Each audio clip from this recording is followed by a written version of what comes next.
Amados irmãos e irmãs, a paz do Senhor. Nós vamos abrir a Bíblia Sagrada na carta ou epístola aos Hebreus, em seu capítulo de número 13, versículo 5. Hebreus, capítulo de número 13, versículo 5 ou 5. Após a leitura, os irmãos podem tomar assento. Hebreus 13, versículo 5. Diz as nossas Bíblias, a versão que eu tenho em mãos é a versão ao meio da revista e atualizada, pode diferir um pouco os termos, mas a ideia, o sentido do texto é o mesmo de sua Bíblia. Seja a vossa vida sem avareza. Contentai-vos com as coisas que tendes, porque ele tem dito, de maneira alguma te deixarei, nunca jamais te abandonarei. Amém. Pode sentar, queridos.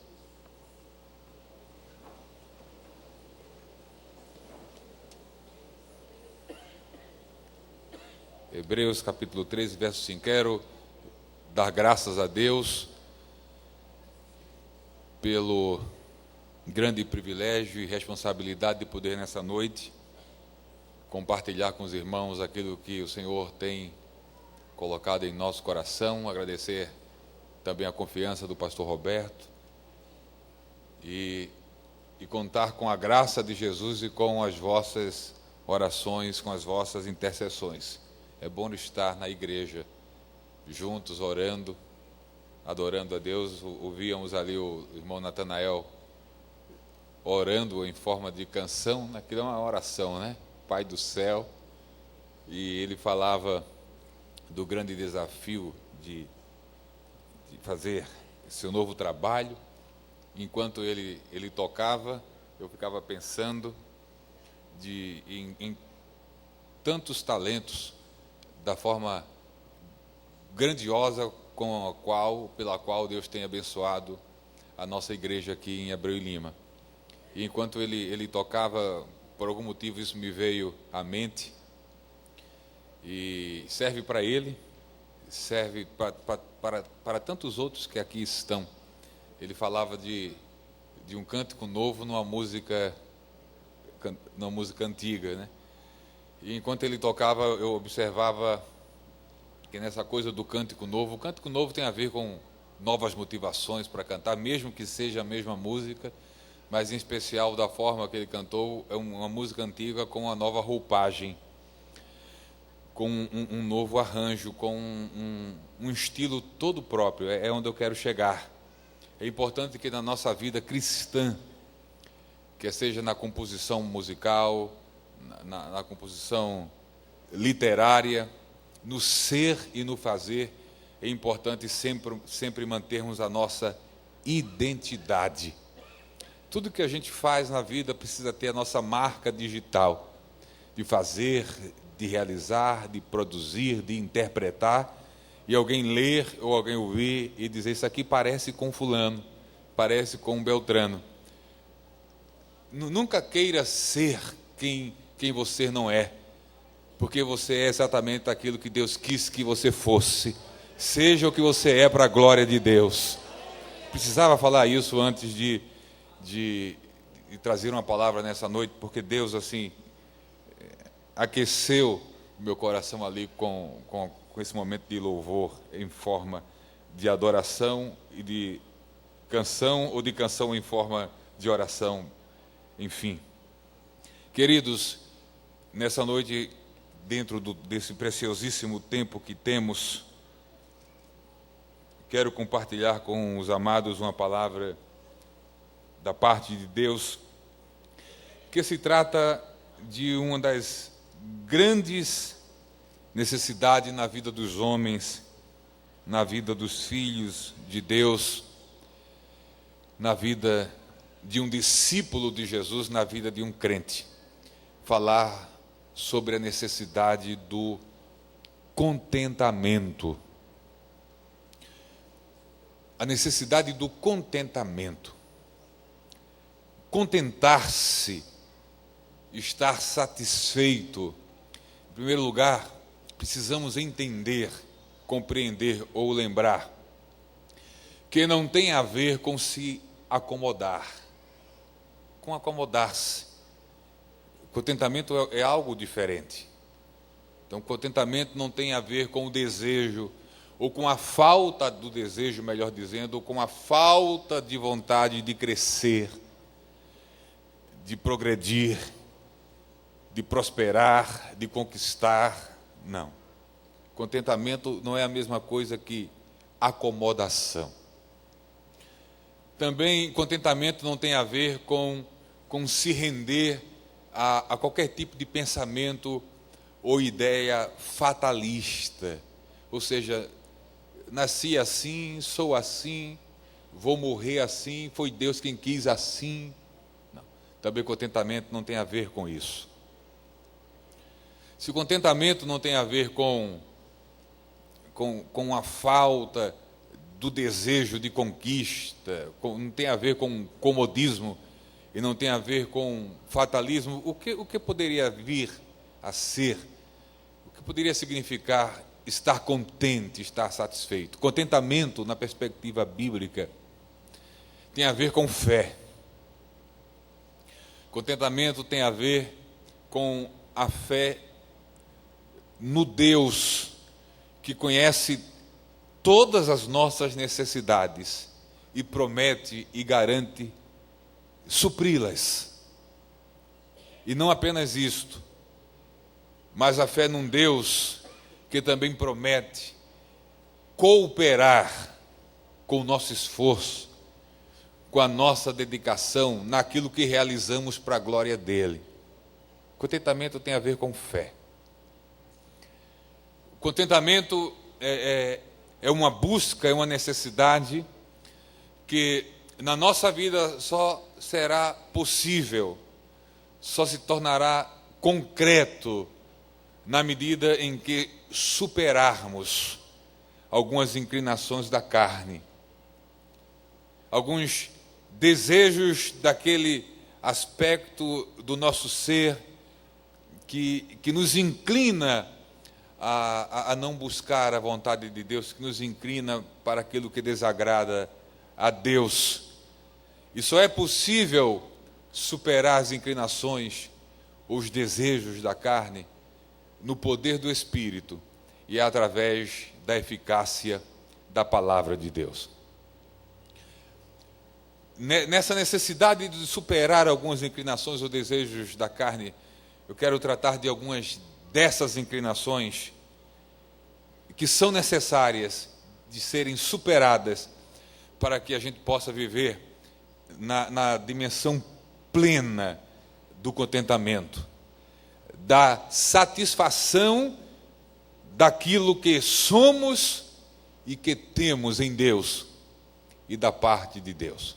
Em primeiro lugar, nós gostaríamos nesta noite de dizer que para alcançarmos e termos o contentamento, para vivermos contentes, de fato, é preciso superar o amor ao dinheiro.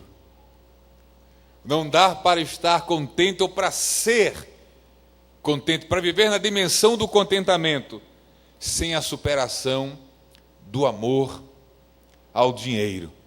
E sobre esta realidade, sobre esta necessidade, eu quero pedir aos irmãos que abram a sua Bíblia na primeira carta de Paulo a Timóteo, capítulo de número 6, a partir do versículo 6.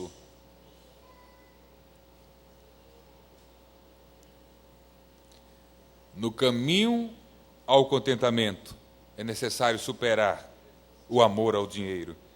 Escrevendo a Timóteo, Paulo, nessa epístola, diz no seu capítulo 6, a partir do verso 6, de fato, grande fonte de lucro é a piedade com o contentamento. 1 Timóteo 6, verso 6. De fato, grande fonte de lucro é a piedade com o contentamento, porque nada temos trazido para o mundo, nem coisa alguma podemos levar dele.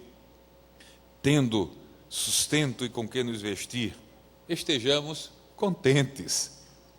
Ora, os que querem ficar ricos caem em tentação e cilada, e em muitas concupiscências insensatas e perniciosas, as quais afogam os homens na ruína e perdição, porque o amor do dinheiro é a raiz de todos os males, e alguns, nessa cobiça, se desviaram da fé e a si mesmos se atormentaram com muitas dores. Até o verso 10. Não pode haver, não conseguiremos superar o amor ao dinheiro sem buscarmos a dimensão do contentamento, sem entendermos a realidade que Paulo aqui traz à tona, de que a gente veio para esse mundo, para essa existência, sem nada, sem coisa alguma, e partimos daqui do mesmo jeito, sem nada, sem coisa alguma. Porque quando a gente parte, o que parte no primeiro momento é a alma, espírito e alma, e o corpo fica. E quando alguém ainda coloca algo sobre nós, nos vestes, aquilo vai ser consumido depois. E quando alguns ainda são sepultados com joias, alguma coisa, ainda parece quem vá no cemitério, no túmulo, viole a sepultura e roube. No fim, a gente fica sem nada mesmo, parte sem nada, e o que fica no corpo acaba também deixando de existir ou sendo levado ou tomado. A gente veio sem nada, sairemos daqui sem nada, tendo sustento e com que nos vestir, estejamos contentes, satisfeitos com essas coisas básicas, primordiais para viver. Nesse texto ainda, Paulo faz uma advertência. Ele diz: os que querem ficar ricos, os que desejam, o que anseiam, o que ambicionam, o que estão dispostos a fazer de tudo para ficar ricos, primeira coisa que Paulo diz: caem. O verbo é forte, o termo é forte, caem, se arrebentam. Em quê? Em tentações, em armadilhas, em ciladas, em muitas concupiscências, ou seja, desejos impuros e perniciosos da carne. Então Paulo, nessa advertência aos que querem, aos que desejam, a todo custo, de todas as formas, fica rico, é de primeira coisa. Os que assim desejam e querem, caem. Ele não está falando de uma possibilidade, ele está falando de uma realidade, de fatos. Os que ambicionam a riqueza cairão nessas coisas, em tentação, cilada, e em muitas concupiscências insensatas e perniciosas. Aí ele aumenta a intensidade da sua exortação. Ele diz que os que querem ficar ricos caem nisto, escorregam, desabam, se quebram. E além de se quebrar nessas coisas, essas mesmas coisas nas quais eles caem, depois vêm, e além de derrubar e fazer cair, ainda afogam os homens na ruína e na perdição. Pegam um indivíduo caído e afoga, joga para baixo, coloca lá embaixo da ruína e da perdição. Você já pensou alguém morrer afogado na ruína e na perdição? É literalmente esse o sentido do texto. O desejo pela riqueza pega você, derruba. E depois que lhe derruba, ainda lhe pega. E nas coisas nas quais você tropeça, ainda lhe empurra. E coloca numa figura, numa metáfora do afogamento lá embaixo. afogados na ruína e na perdição. E ele diz mais, porque o amor do dinheiro, não o dinheiro em si, não a matéria em si, não o símbolo em si, o símbolo monetário em si, mas o amor, a paixão desenfreada, o desejo pelo dinheiro é a raiz de todos os males, de todas as mazelas. E ele diz que alguns nessa cobiça se desviaram da fé e a si mesmos se atormentam. E aqui vem outra figura forte. A primeira figura que Paulo usou é que o desejo pela riqueza derruba, faz cair. Depois ele diz que essa queda é acompanhada de um afogamento em ruína e em perdição. E a terceira ilustração que ele utiliza literalmente, na versão que tem em mãos, os que amam o dinheiro e nessa cobiça se desviaram da fé, a si mesmos se atormentam, literalmente se traspassam. É como você pegasse uma espada, uma faca e cravasse em si mesmo. Queda, afogamento em ruína e perdição e dores, não simplesmente no corpo, nós vamos falar disso daqui a um pouco, mas dores na alma, tormento na alma.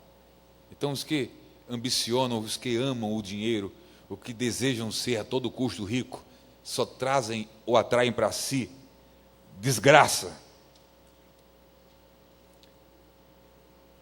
Foi exatamente por causa disso, por isso, as citações aqui do Antigo Testamento querem ser objetivo, porque pretendo alcançar algumas outras áreas de necessidade e de superação. Então, pensando nisso, surge uma questão.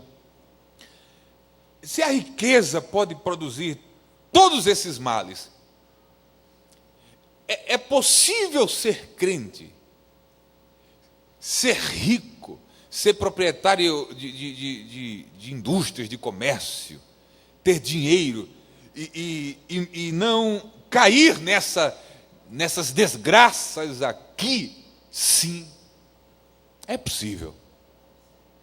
A resposta para isso está mais à frente, logo mais à frente. No mesmo capítulo 6, versículo 17, Paulo não está nos levando a uma interpretação extrema da questão do dinheiro. Não, ele não diz que o problema é o dinheiro, ele diz que o problema é o amor ao dinheiro. O problema é quando o dinheiro deixa de ser nosso servo e torna-se nosso senhor. E aí Paulo, lá no verso 17, vai concluir praticamente a sua epístola, dizendo: exorta aos ricos do presente século que não sejam orgulhosos. Olha agora os conselhos de Paulo. Para quem é rico e não quer cair, eu não deseja cair naquela miséria, naquela condição das quais já falamos. Exorta aos ricos do presente século que não sejam orgulhosos, nem depositem a sua esperança na instabilidade da riqueza, porque riqueza vai e vem, vem e vai. Você tem e daqui a pouco não tem. Mas em Deus, que tudo nos proporciona ricamente para nosso aprazimento ou contentamento ou gozo. Então veja, a questão é onde está o nosso foco. Deus nos enriquece de bens ou de dons, mas o foco não pode ser nas coisas que Deus nos dá, mas no Deus que dá ou que nos dá as coisas. Naquele que nos proporciona, e nos proporciona para aprazimento, para gozo, para desfrutarmos disso também. Há um segmento romano, católico romano, radical, que é a ordem dos franciscanos. Os franciscanos estão na contramão, no extremo da condição aqui desse texto. Porque há o extremo da ganância, do amor para o dinheiro, e o extremo de ter a pobreza como uma qualidade de vida, ou a única qualidade de vida que agrada a Deus. Ou seja, ser rico entristece a Deus e ser pobre agrada a Deus. Não. Os conselhos seguem: que pratiquem o bem, sejam ricos de boas obras, generosos em dar, prontos a repartir.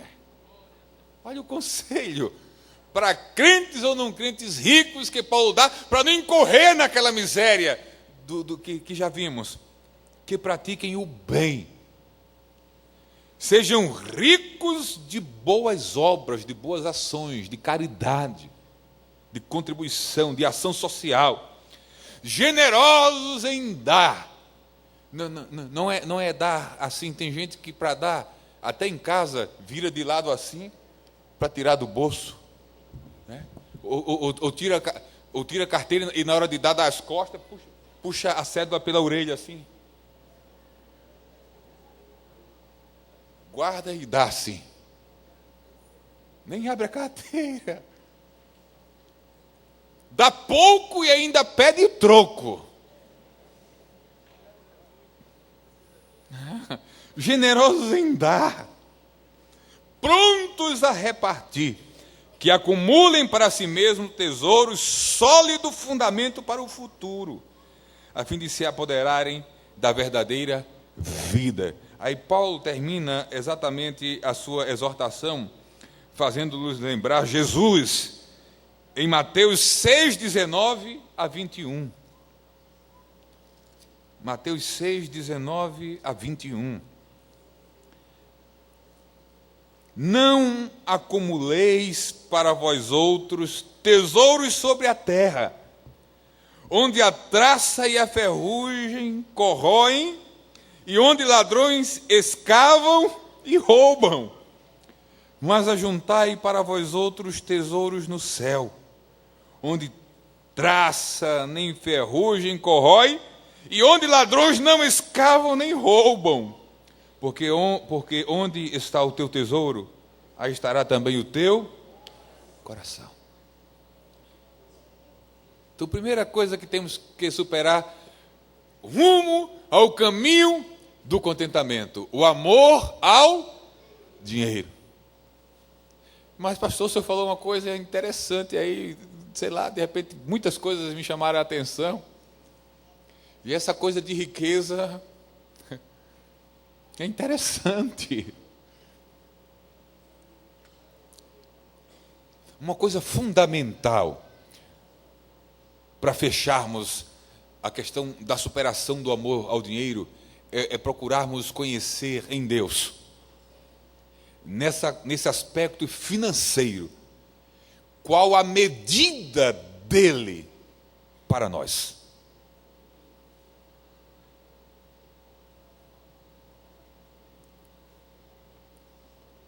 Paulo fala do perigo dos que desejam ser ricos.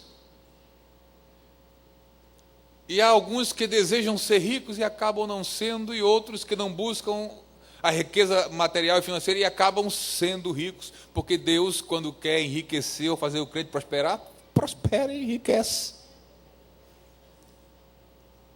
É fundamental que buscamos conhecer em Deus, nesse aspecto financeiro, que tem a ver com amor ao dinheiro, que tem a ver com ter ou não ter dinheiro. Qual a medida de Deus para a minha e para a sua vida? Quando entendemos que a soberania de Deus está atrelada a isso, nós descansamos nele, sem nos acomodarmos, e caminhamos rumo ao contentamento. Então, pastor, o que é que eu preciso fazer para ser rico? Creia que Deus pode te tornar rico. Mas, acima de tudo, estude trabalhe, coloque o reino de Deus em primeiro lugar, nunca inverta a ordem das coisas. Quando começar a ganhar muito dinheiro, reparta, contribua com o dízimo, com as ofertas, reparte, seja generoso.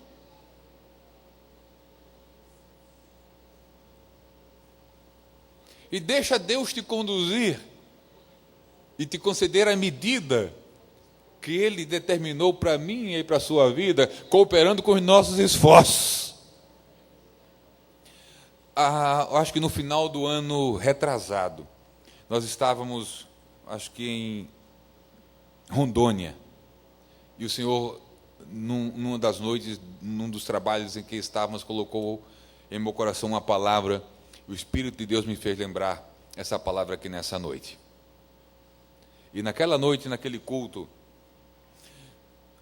dentro de um texto que o Senhor nos deu e de uma ministração do Espírito à nossa vida, a mensagem central da noite foi que Ele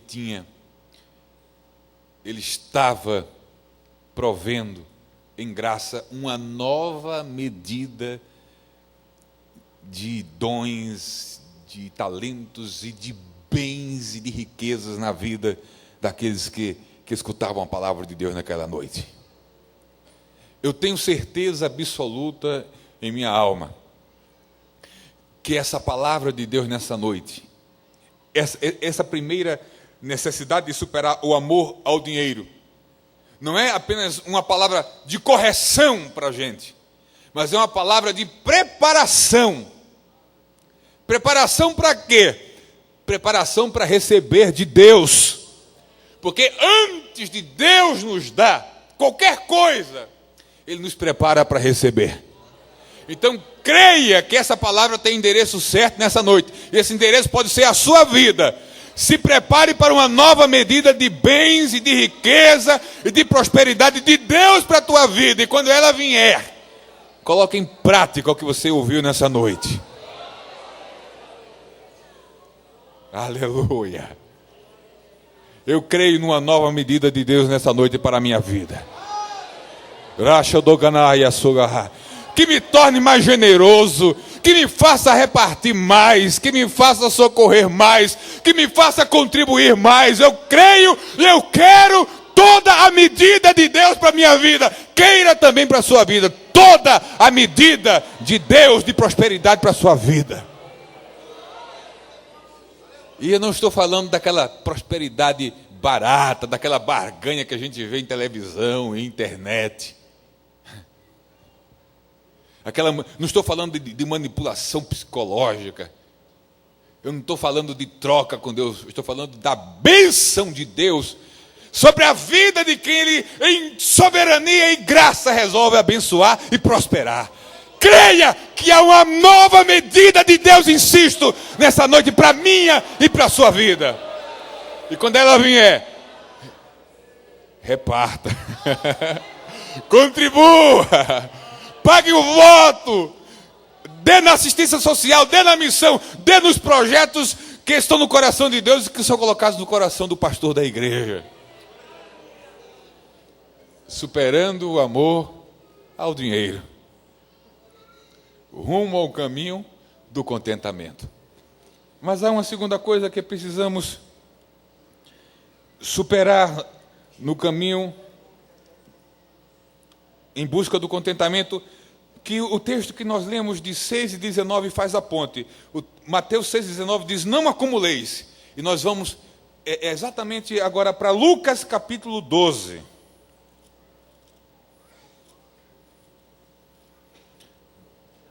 Lucas capítulo 12,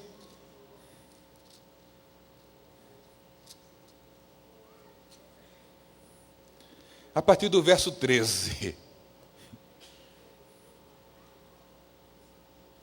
Lucas 12, a partir do verso 13, diz a Bíblia: nesse ponto, um homem que estava no meio da multidão lhe falou: mestre, ordena a meu irmão que reparta comigo a herança. Mas Jesus lhe respondeu: homem, quem me constituiu juiz ou partidor entre vós? Então lhes recomendou: tende cuidado e guardai-vos guardai-vos de toda e qualquer avareza, porque a vida de um homem não consiste na abundância dos bens que ele possui. E lhes proferiu ainda uma parábola, dizendo: o campo de um homem rico produziu com abundância. E arrazoava consigo mesmo, dizendo: que farei, pois não tenho onde recolher os meus frutos? E disse: farei isto: destruirei os meus celeiros, reconstruí-los-ei maiores, e aí recolherei todo o meu produto e todos os meus bens. Então direi a minha. Pronome possessivo aqui sobra no texto. A minha alma, tens em depósito muitos bens para muitos anos, descansa, come, bebe, regala-te, folga.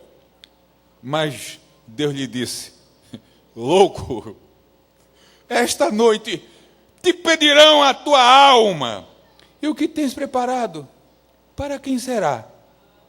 Assim é o que entesoura para si mesmo, e não é rico para com Deus. Eu quero ver se em 5 minutos a gente coloca aqui, consegue transmitir algumas verdades desse texto e partirmos para o fechamento. Jesus foi aqui abordado por uma questão de partilha de herança. Naquela época, os mestres ou rabis, alguns detinham a atividade do que hoje é chamado juiz arbitral. E foram lá: olha, Senhor, tem um problema aqui numa divisão de herança e nós gostaríamos que, mestre que tu és, julgasse a questão. Não. Quem me constituiu juiz sobre vocês? Jesus já de cara percebeu e entendeu que tinha coisas maiores do que simplesmente a questão de justiça. Na partilha de herança isso tem a ver com justiça, distribuir proporcionalmente e de forma justa. A questão em jogo aqui não era justiça, era avareza, era cobiça, não era justiça, era cobiça. Aí Jesus vem com essa parábola, censura os indivíduos que lhe abordam, e vem com essa parábola do rico insensato, né? Esse rico é insensato ao extremo. O texto do 17 diz que o indivíduo falava consigo mesmo, pensava, refletia, falava para si mesmo, dizendo: que farei, pois não tenho onde recolher os meus frutos. Ele não conversa com ninguém, ele é alguém que está isolado. Ele não compartilha nem a amizade e as ideias dele. Ele é tão... Até as ideias dele ele acumula para si mesmo. Então ele fala e arrasou, discute consigo mesmo. Aí ele, no seu pensamento, diz para si mesmo: farei isto, né? E aí vem as possessões, pronomes possessivos, né? Destruirei os meus celeiros, vou derrubar tudo, vou reconstruí-los maiores, e aí recolherei todo o meu produto e todos os meus bens. Ele não tem o mínimo desejo de repartir com ninguém. A ideia dele é acumular. A segunda coisa que temos que superar no caminho rumo ao contentamento é exatamente o acúmulo de bens. O juntar para si mesmo.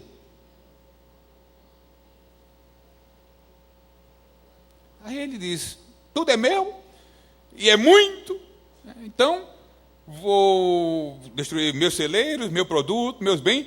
E no verso 19 o texto diz, propositalmente: então direi à minha alma, tudo é dele. O celeiro é dele, o produto é dele, a alma é dele. Aí ele diz: então vou dizer à minha alma: olha, alma, tens aí em depósito, a alma tem sentido de existência, de vida, muitos bens para muitos anos, descansa, come, bega e regala. Ele faz, é a maior bobagem, que bobagem. A primeira grande bobagem desse homem é essa compulsão pelo acúmulo, essa avareza. Tudo é meu. Até a alma, é minha alma, digo a minha alma. faz planos. A vida é dele que tem o controle de tudo. Tu tens aí para muito tempo. A vida é minha, eu que determino as coisas aqui, tudo é meu. Obviamente, um grande engano, a alma de um ser humano não se regozija nem se alimenta dessas coisas, mas de Deus. Mais uma vez, não das coisas que Deus nos dá, mas do Deus que dá as coisas. E aí na parábola, depois de tanto pronome possessivo, quem rompe com a sua voz poderosa e soberana? O próprio Deus. Mas o texto é interrompido de forma abrupta. Ele é dono de tudo. Aí quando ele diz, até da minha alma, eu sou dono dos dias da minha vida, porque eles vão ser muitos para tu se regalar, oh minha alma. Aí Deus, tá bom, acabou o bate-papo com a tua alma. Aí Deus lhe diz, louco, esta noite te pedirão aquilo que tu diz que é tua. A alma, tua alma, tua alma. Louco, a tua alma, esta noite te pedirão. Você vai morrer. Primeira coisa que Deus diz para aquele indivíduo: a tua alma não é nada sua. A existência e a vida são minhas. Eu sou o dono e o doador e dono da vida. A nossa alma não é nossa, nossa alma é dele. É ele quem dá, é ele que leva. Minha alma. Aqui esse indivíduo fala com presunção. Davi usa esse termo, mas usa com humildade. Porque estás abatido, minha alma. Não estamos falando aqui da aniquilação do indivíduo, da existência. É outra coisa. Estamos aqui da arrogância daquele que pensa ser dono de tudo, inclusive de si mesmo e de sua própria alma. A gente não diz, eu sou dono do meu próprio nariz. Tá bom, a alma é tua, hoje mesmo te pedirão. E aí, ironicamente, Jesus termina a parábola, ou o versículo termina dizendo, e o que tens preparado? Interessante que Deus não diz, e o que é teu? Porque nada é dele. A alma não é dele, o celeiro não é dele, a semente não é dele, a colheita não é dele. Tudo é de Deus. Do Senhor é a terra, é toda a sua plenitude. Do Senhor é o mundo, tudo que há nele. Tudo é de Deus. Ô meu filho, você dizia que era teu, pô. A alma não é tua, já vai. E o que tu dizias que era teu em termos de bem também não é. Tu só preparaste para outro. Vai ficar para quem? Tens preparado para quem? Assim é o que entesoura para si mesmo e não é rico para com Deus. Superando o acúmulo de bens. Não tenhamos mais do que aquilo que de fato a gente precisa. Se Deus tem te dado numa maior proporção para você viver de forma tranquila, e tem um parente, um familiar, uma necessidade, socorra. Não, mas se eu tirar um pouco do que eu tenho acumulado, e amanhã de repente eu vier a precisar, ou você crê que é Deus que tem te sustentado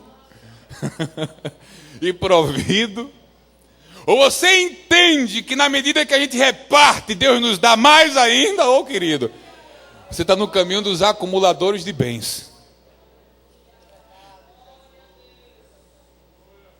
Vai morrer dizendo, a minha caderneta de poupança está gorda, está cheia, o meu patrimônio, daqui a pouco você vai, aí depois você vai descobrir que não era nada seu, ficou. Reparta em vida. O que tens de repartir, reparta em vida, se puder. Debaixo da direção e da sabedoria que vem do alto. Não é sair dando assim aleatoriamente, não. É com sabedoria. Deus, tu tem me dado, tem alguém que precisa, me mostra, sinaliza, escuta, fica atento, olha, vê, observa.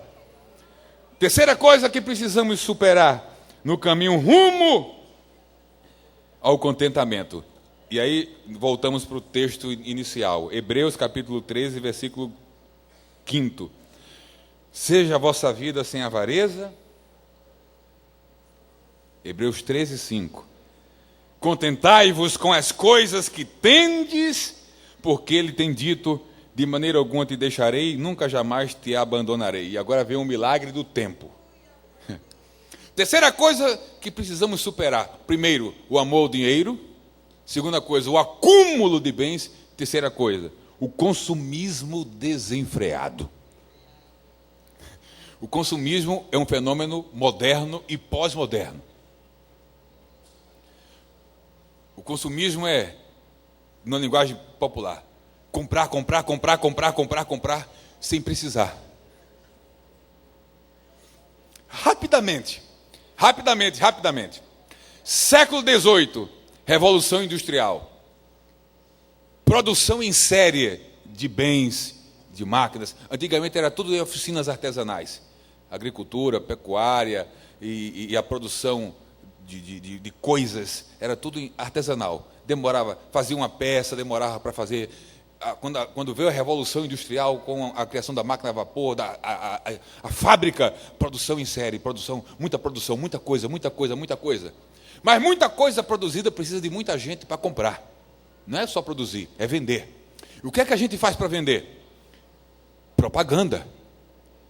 E a propaganda vai dizer o quê? Eu tenho o produto que supre a sua necessidade. Mas a propaganda pode fazer outra coisa também. Ela pode dizer que tem um produto que supre uma necessidade que a gente não tem. Não é o produto, é a necessidade que a gente não tem. A propaganda cria a necessidade que a gente não tem. A necessidade de trocar um objeto que está bom. De um carro a uma bolsa, a uma sandália, a um sapato, a um terno, a uma gravata. Cria essa necessidade.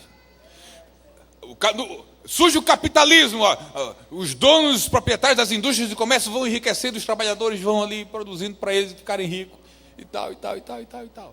Então, produção, tem que vender, tem que fazer propaganda. A propaganda tenta nos alcança, a gente compra, viramos consumidores. Mas aí a propaganda é tão pesada que a gente quer comprar mais, mas não tem dinheiro, não tem problema, a gente dá crédito para você. Você não tem dinheiro agora? E quem disse que precisa pagar agora?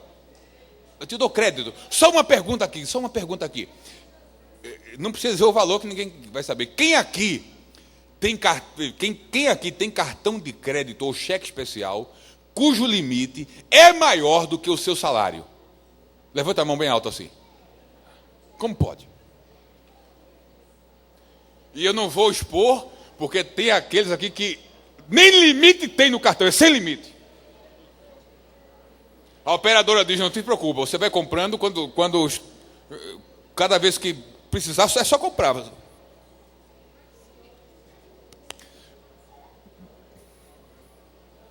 Vou fechar. Duas perguntas sem precisar responder, se não levanta a mão. Primeira, quem aqui está endividado?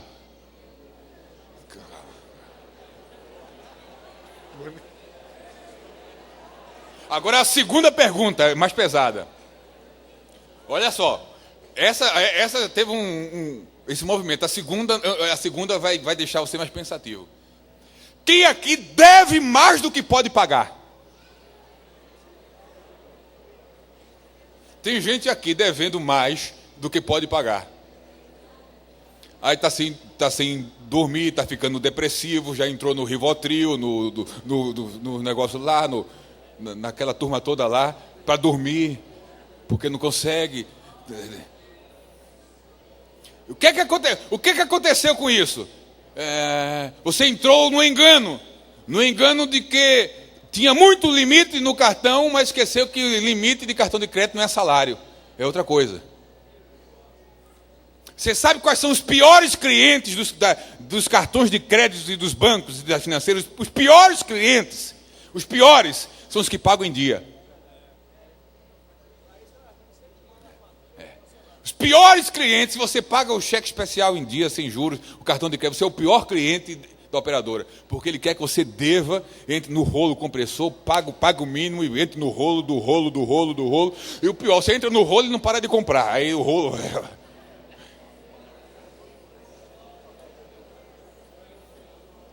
Mas pastor, agora que o senhor vem dizer isso, depois que eu já entrei no rolo,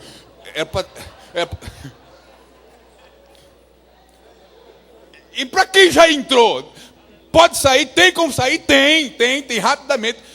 Primeiro, não corra dos seus devedores. Vá negociar sua dívida. E, por favor, em nome de Jesus, para de comprar. Para de comprar o que não precisa. E o que tem e não precisa, venda, se desfaça. Dê um jeito, resolva seu problema financeiro. Faça um voto a Deus. Diga a ele que peça a ele de graça e ajuda para não fazer mais nisso, porque a essa altura você já está ficando doente, já está com problema no casamento, está com problema na família, nem está dando mais o dízimo, nem está dando oferta para a igreja. Não tem mais nem como pagar nada.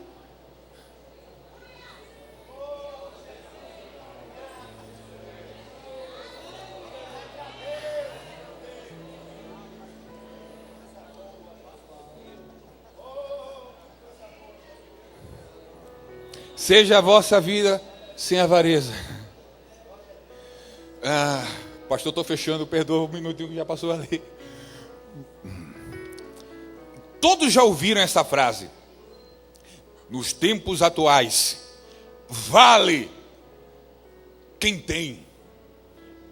Não é quem tem integridade, é quem tem dinheiro. É quem tem valor.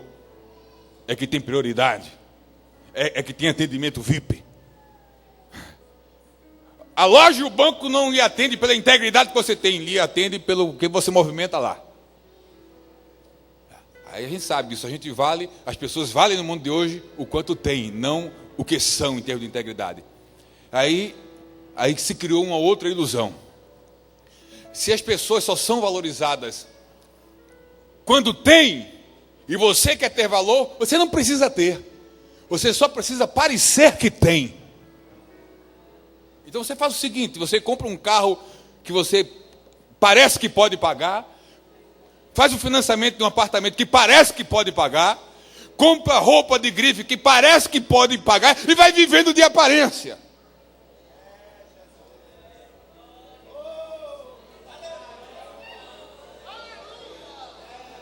Compra a geladeira que parece que pode pagar, a TV de última geração que parece que pode pagar, compra tudo só para aparecer.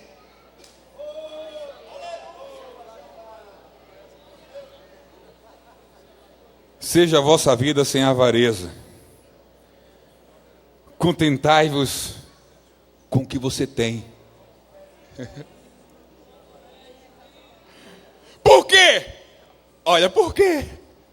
Como isso é possível? Porque ele tem dito, de maneira alguma, te deixarei. Nunca, jamais vou abandonar você.